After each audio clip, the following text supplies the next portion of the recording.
Was this Capo Kakko's final game as a New York Ranger? We debate. We also take a look at the controversial game-winning goal in the Rangers' 4-2 loss to the Florida Panthers and bring you the very latest in trade rumors. You're Locked on the New York Rangers, your daily podcast on the New York Rangers. Part of the Locked On Podcast Network, your team every day.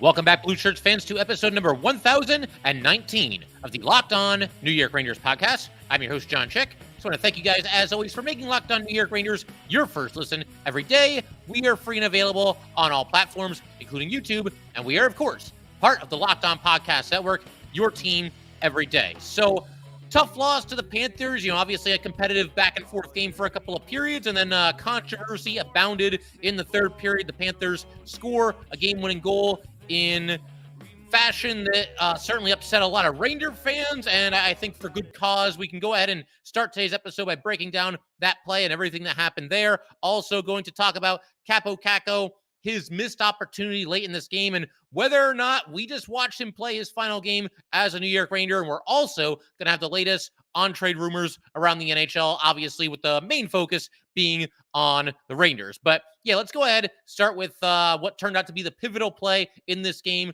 Rangers and Panthers. Good back and forth game, a very spirited game. The temperature definitely rose at different portions of this contest between the Rangers and the Panthers. These teams don't seem to like each other all that much. And a very controversial game-winning goal, or what turned out to be a game-winning goal for the Panthers. You've got the Rangers exiting out of their zone. And again, it's the third period at this point. Score tied 2-2. Edstrom has the puck along the boards in the neutral zone, and he passes to his right and forward to lead Johnny Brodzinski up the ice. A nice pass there, and Brodzinski, we know he can fly, and he's got some speed, a good head of steam going forward. He gets hooked down to the ice and obviously loses the puck. As a result of that, the Panthers come away with the puck. The fans are obviously booing. I think I'm probably not alone. When I was looking for a penalty to be called, it was not called. But once again, the Panthers go the other way. You've got Wennberg gaining the blue line on the left side, takes a shot from pretty far away, and it just goes in. It gets through Igor, a soft goal if ever there was one. That gave the Panthers a 3-2 lead, and they, of course, went on to win 4-2 after they added the empty netter with, I want to say, a little bit less than a minute left at that point in the game. But, yeah, I mean, it's a lot to unpack here. First of all, that shot, regardless of what led to it, and yes, there probably should have been a penalty against the Panthers.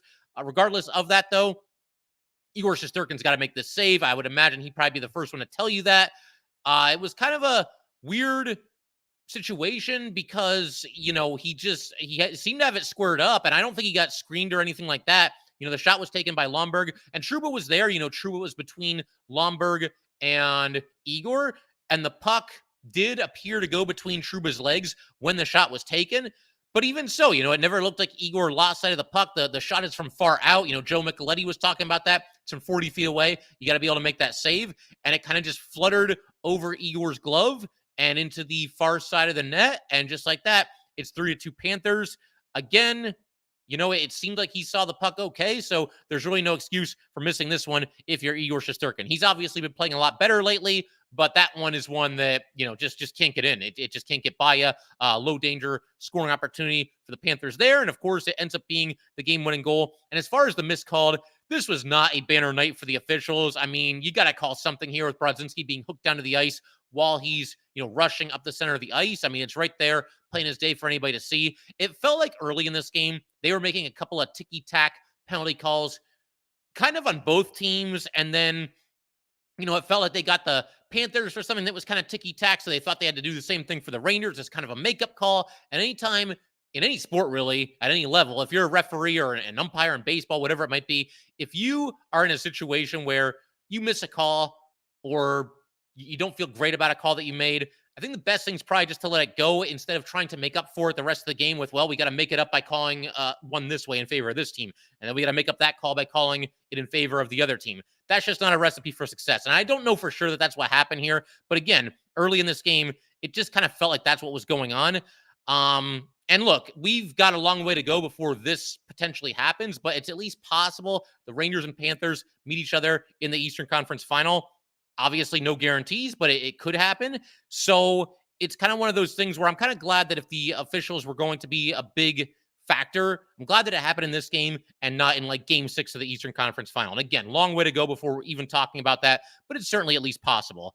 Something else that I want to mention here, Capo Kako right now just can't seem to buy a goal, can't seem to finish. You know, he had a really good shift here. He was eluding Mikkola. Apparently, the two of them were friends when they were both on the Rangers. Kako made a pass back to Braden Schneider. The shot was turned aside. And then Mika Zibanejad comes up with a steal in the neutral zone, goes to the right circle, takes a shot, save is made. The Rangers get it back. And a brilliant pass by Gustafsson here. He's kind of pinching in, getting along the boards, gets to a loose puck, and immediately fires it in front of the net, looking for Kaapo Kakko. He really knew what he wanted to do here.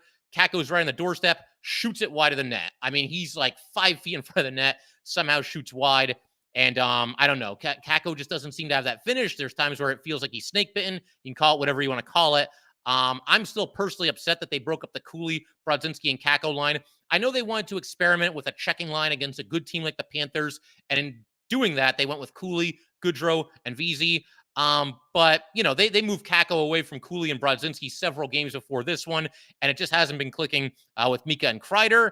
And it felt like, you know, they had something, Cooley, Brodzinski, and Kakko. I don't know how long it would have lasted, how far they would have been able to take it, but they broke them up before they ever really got off the ground. And, you know, I thought that line was playing well together. On top of that, Capo Kako now has 11 points in 41 games this season, and he had a 9-game stretch not too long ago where he had 4 goals and 3 assists. He was also a +5 in that time. And the 6 games since then, no points, and he's a -3. And that 9-game stretch, if you take that away, he's got 4 points in 32 games this season, which is not very good. And again, I just really wish that they kept that trio together. But we're going to continue talking about this in just a second. First, though, we definitely would like to let everybody know that today's episode of Locked On New York Rangers is brought to you by... We are past the halfway point of the season, Ranger fans, and the Rangers have basically been on top of the Metro Division from coast to coast. But regardless of where we are in the current standings, I want to remind you that you can win big by playing daily fantasy hockey on Sleeper, the official daily fantasy app of the Locked On NHL Network. Sleeper is our #1 choice for daily fantasy sports and especially daily fantasy hockey, because with Sleeper, you can win 100 times your cash in daily fantasy hockey contests. All you have to do is pick whether studs like Panarin or Kreider or Lafreniere or Trocheck will record more or less than their sleeper projections for things like goals, assists, saves, plus, minus, and more in a given game. To win 100 times your bet on Sleeper, you need to correctly predict the outcome of 8-player stats. You heard me, Ranger fans. You can win 100 times your money playing daily fantasy hockey with Sleeper. So start paying attention and nail your picks so you can start winning big. Use promo code LOCKEDONNHL and you will get up to a $100 match on your first deposit. Terms and conditions apply.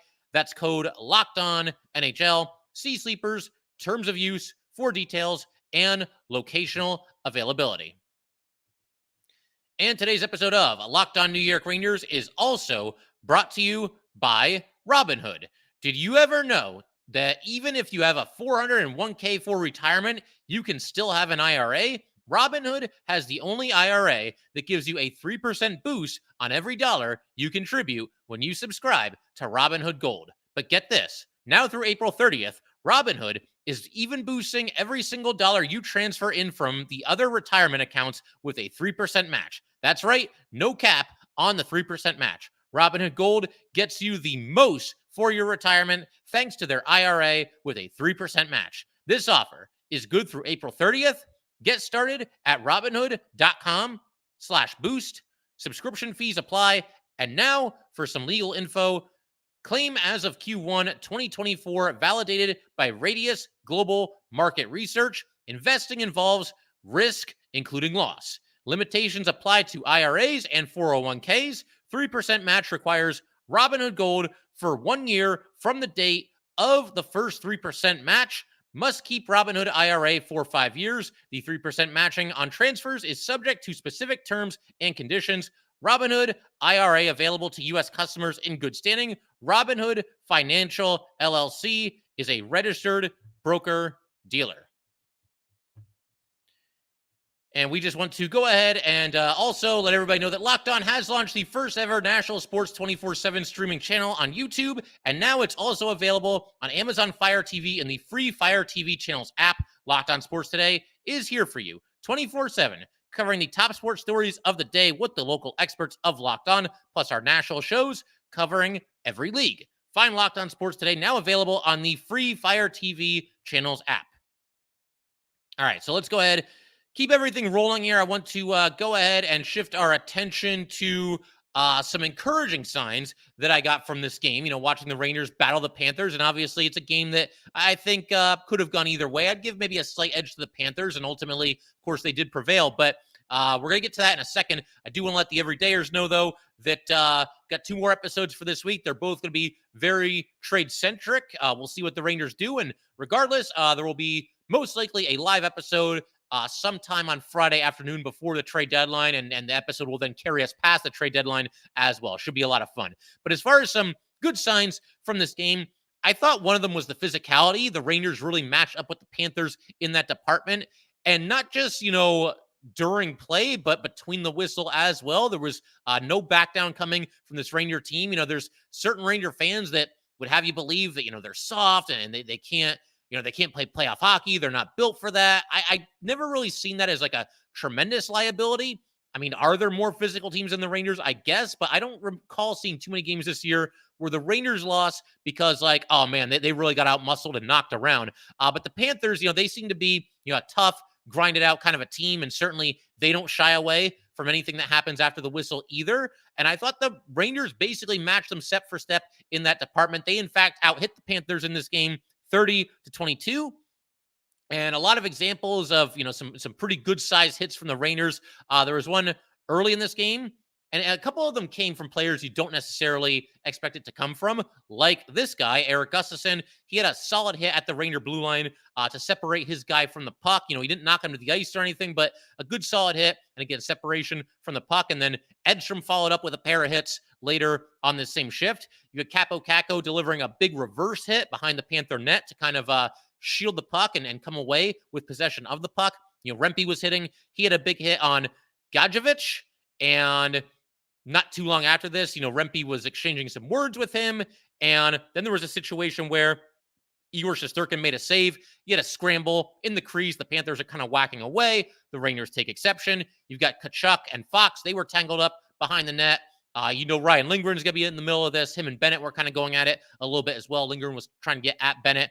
And then, not too long after this, basically a fight in the middle of the play. I mean, you got Fox, again, guys that aren't necessarily known for big-time physicality were dishing out some pretty good hits. And Fox got Tkachuk really good at the Panther blue line. And he sort of got him from behind here, but I do think Tkachuk was kind of turning. And at that point, there's no stopping. So Bennett goes after Fox right after this hit. And then Trocheck jumps on Bennett.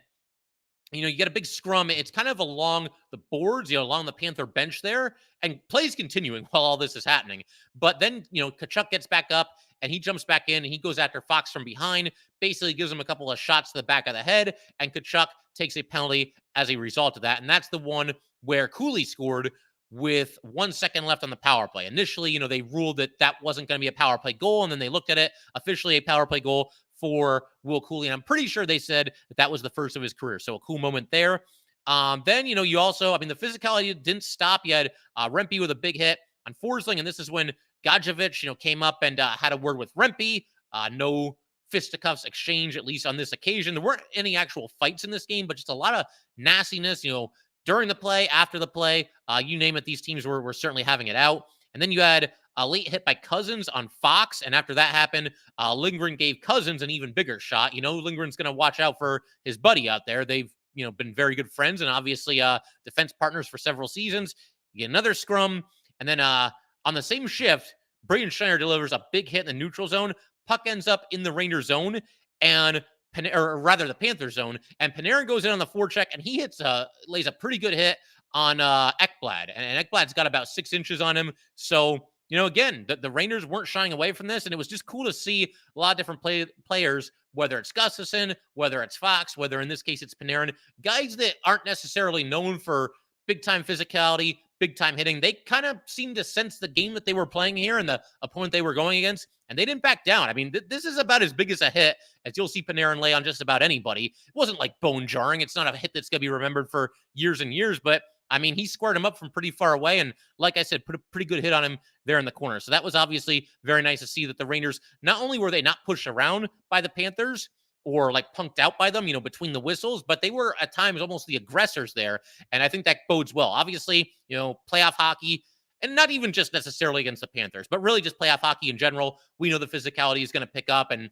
there's going to be some extracurriculars after the whistle, and the Rangers in this game demonstrating that they can play that kind of a game and do well in it. I mean, I know they lost, but, from the physicality standpoint, they went toe-to-toe with the Panthers from the opening faceoff right until the end. Something else that was really encouraging is that the Rangers are getting their shots on goal against somewhat under control the last handful of games here. In this game, they were outshot, but not by much. Panthers outshot the Rangers 30-28.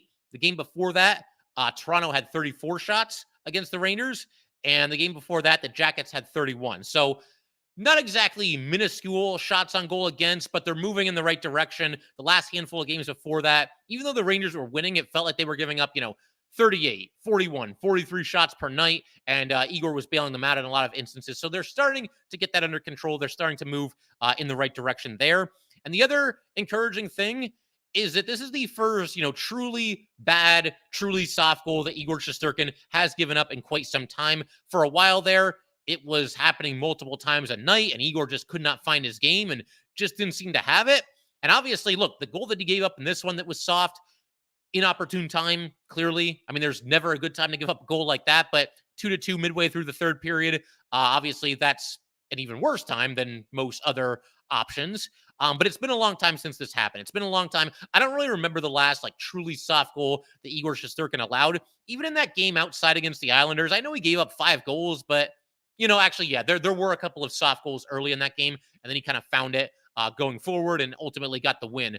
But that might have been it. That game against the Islanders, that might have been the last time that he, really gave up a goal that you just kind of shake your head and it's like, man, how did that get by this Vezina winning goalie that we've got on our team here? So, yeah, it's been nice to see him turn things around, and hopefully it's a very long time before the next soft goal that Igor Shesterkin lets in, because his importance to this team turning things around in February can't be understated, and his importance in the playoffs also cannot be understated. You cannot go far in the playoffs if your goalie is going to be a liability, and I don't think Igor will be. I think he'll play well and give the Rangers a chance to go deep in the playoffs, as I know a lot of us are certainly hoping for.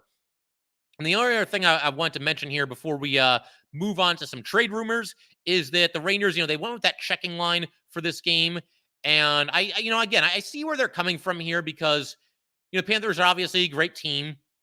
They're the kind of team that the Rangers are going to face in the playoffs, and obviously you can't get through the playoffs easily, and you want to have kind of like a go-to checking line. And for this game, the Rangers went Cooley, Goodrow, and Vesey. You had Goodrow and Brodzinski basically just switching spots. The fourth line, left to right, was Edstrom, Brodzinski, and Rempe. But yeah, again, I keep going back to that idea where I really just wish we'd get Cooley, Brodzinski, and Kakko back together. I think they deserved a little bit more run. And as I mentioned in a recent episode, all 3 of those guys, at least for right now, at least for this game last night, all playing on 3 different lines. And I would just like to see them get another crack at it. We'll see if I get my wish going forward here. It all depends on what Pierre Laviolette and the coaching staff decide. But in just a second here, we're going to turn our attention to the latest trade rumors, some news on Frank Vatrano, some news on Vladimir Tarasenko, a couple other players as well, and a couple of paper transactions. One has already happened for the Rangers. The others will be forthcoming, and we'll get to all that good stuff in just a second here. First, though, we definitely would like to let everybody know that today's episode of Locked On New York Rangers is brought to you by Indeed. No matter how the last game went, anytime you take the field, you've got a shot at greatness. Give your team the best shot at winning by recruiting more MVPs with Indeed. If you're hiring, you need Indeed, because Indeed is the hiring partner where you can attract, interview, and hire all in one place. And Indeed is the only job site where you're guaranteed to find quality applications that meet your must-have requirements, or else you do not pay. Instead of spending hours on multiple job sites hoping to find candidates with the right skills, you need one powerful hiring partner that can help you do it all. Indeed makes it easy to hire great talent. According to ComSource, Indeed is the #1 job site worldwide. Start hiring right now with a $75 sponsored job credit to upgrade your post at Indeed.com/lockedon.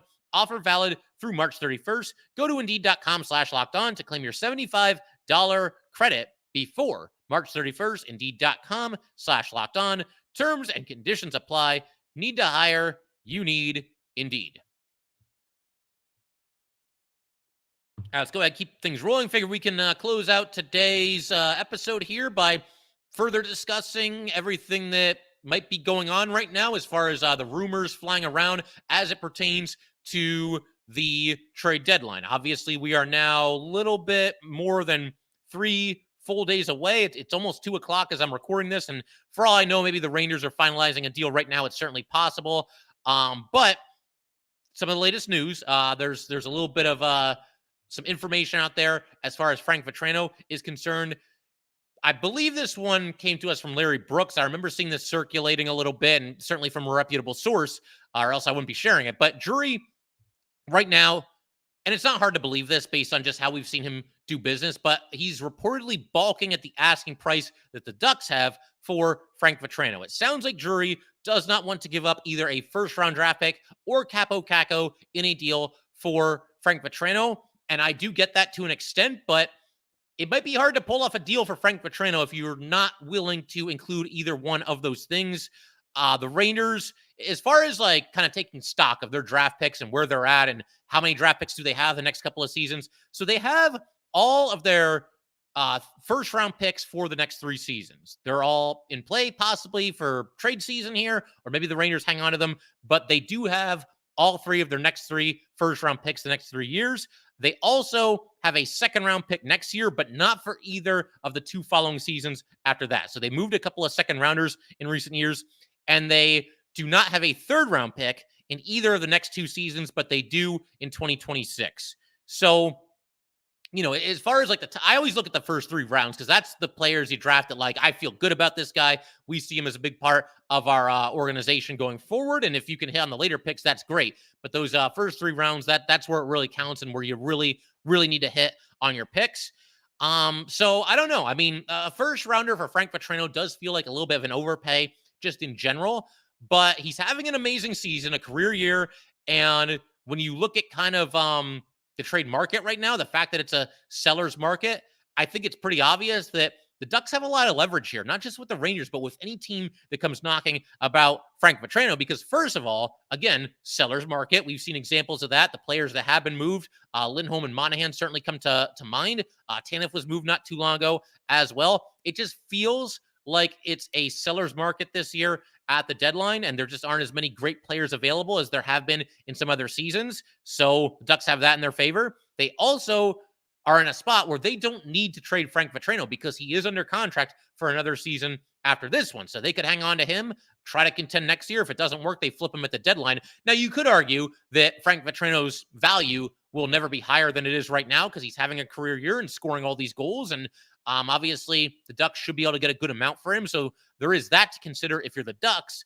But again, they don't need to move him if they don't want to. And then lastly, the Rangers, I'm sure, are not the only team that's interested in Frank Vatrano. So the Ducks really, as it pertains to trade talks between themselves and the Rangers, it just feels like they hold all the cards and they can, I don't want to say name their price, but if you're trying to get through this, you know, trade season and your Drury and the Rangers, and you don't want to give up a first rounder, you don't want to give up Kaapo Kakko, I don't know that you're going to be able to land a player such as Frank Vatrano.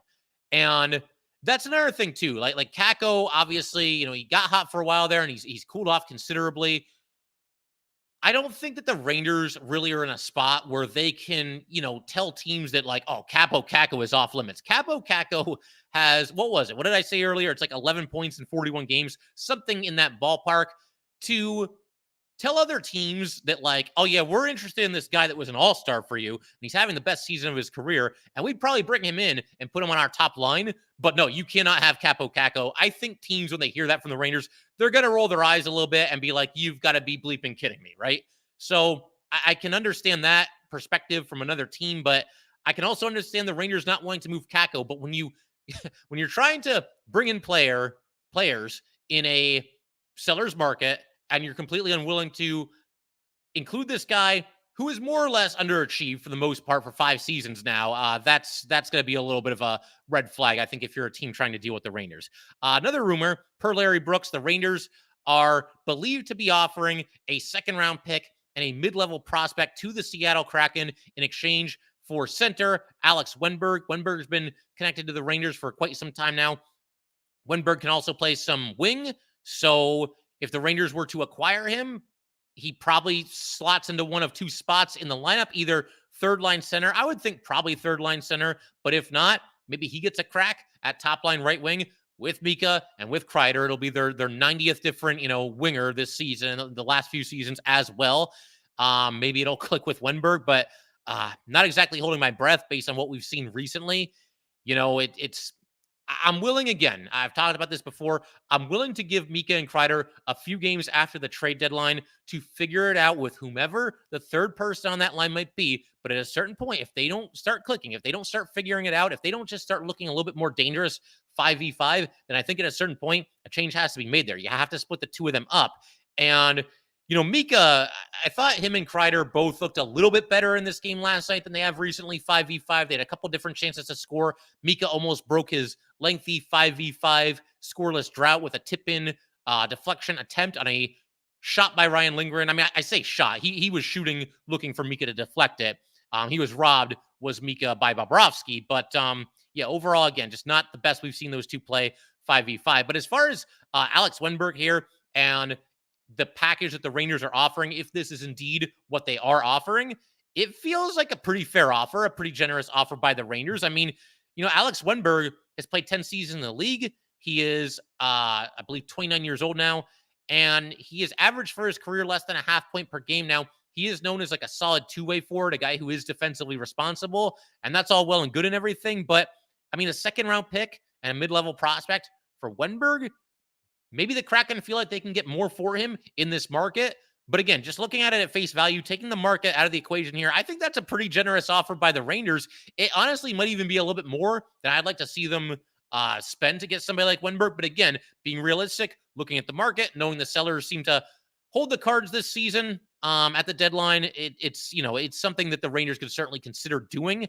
Again, the only tricky thing there, though, is they are missing their second-round pick, are the Rangers, for 2 out of the next 3 seasons. So if you deal one, then presumably you're going 3 years in a row without a second-round pick. Not saying they shouldn't do it, but again, I don't think it's an unfair offer if that is indeed the offer from the Rangers to the Kraken.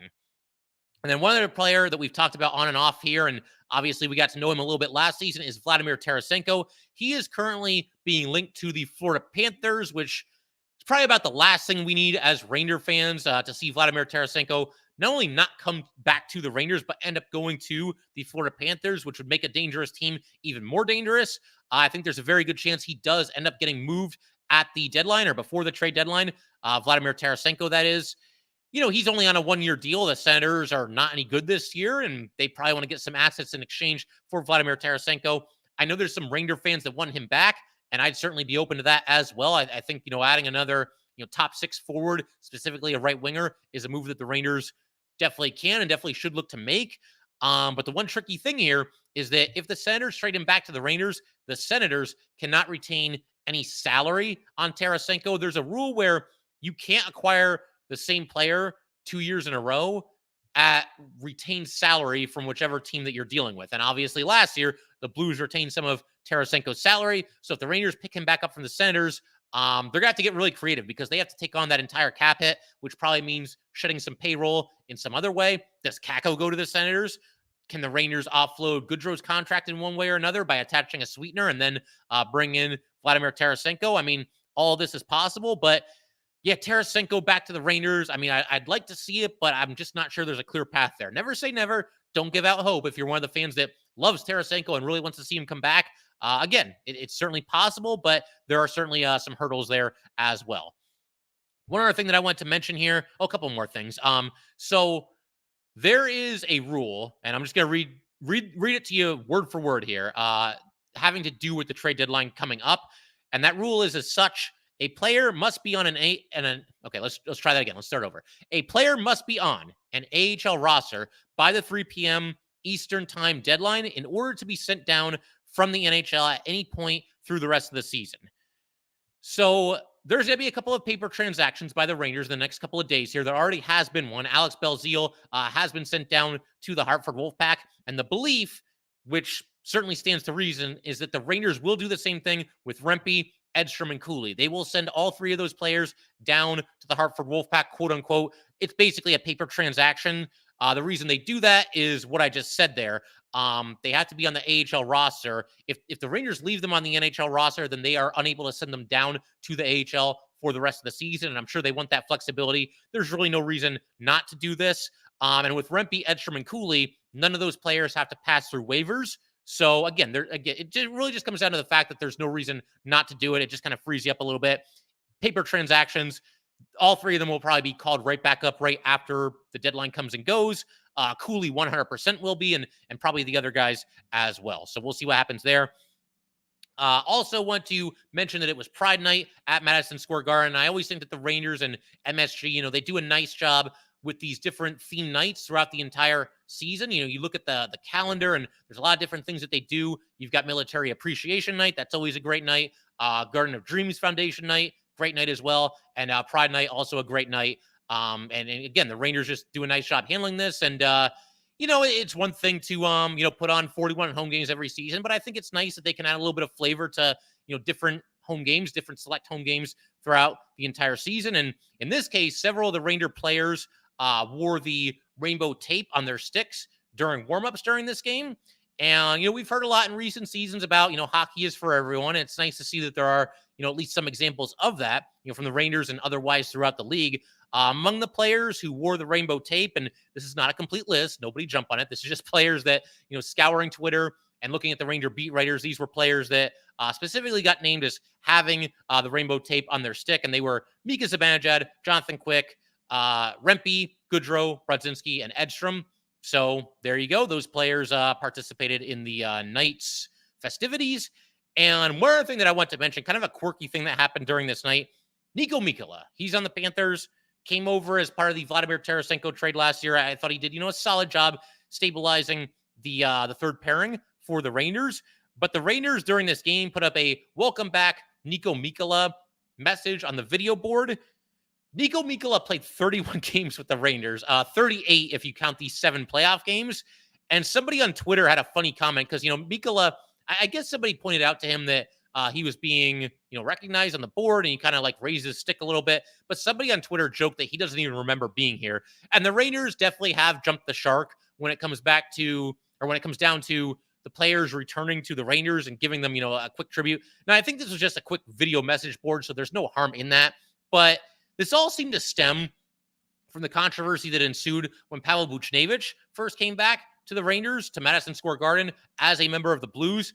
Basically, there was a video, but all it showed was his first career goal with the Rangers, and then it just basically said, thank you, Booch, or something along those lines. And some fans were upset about that. He had been here for a while and had become a good player, and I think a lot of people thought that he deserved more of that. And now it feels like there's been an overcorrection where anybody that's ever worn a Ranger jersey, if you come back as an away player, they got to give you something on the board. And again, there's not really any harm in it. It just kind of makes me laugh a little bit that, oh yeah, New York Ranger legend Niko Mikkola coming back. And it's certainly nothing against Mikkola. Thought he did fine last year. Got off to a shaky start with the Rangers, but again, thought he stabilized the third pairing, going forward, and at least in parts of that playoff series against the Devils. Certainly not the whole thing, but yeah, just wanted to throw that out there at the end of today's episode. If you guys would like to get in touch with this podcast, please send an email to lockedonnyrangers@gmail.com. Once again, that is lockedonnyrangers@gmail.com. Definitely give us a follow on Twitter as well, @LO_NY_Rangers. Once again, that's @LO_NY_Rangers. And definitely subscribe to the Locked On New York Rangers YouTube channel. Thanks again, guys. I will see you next time.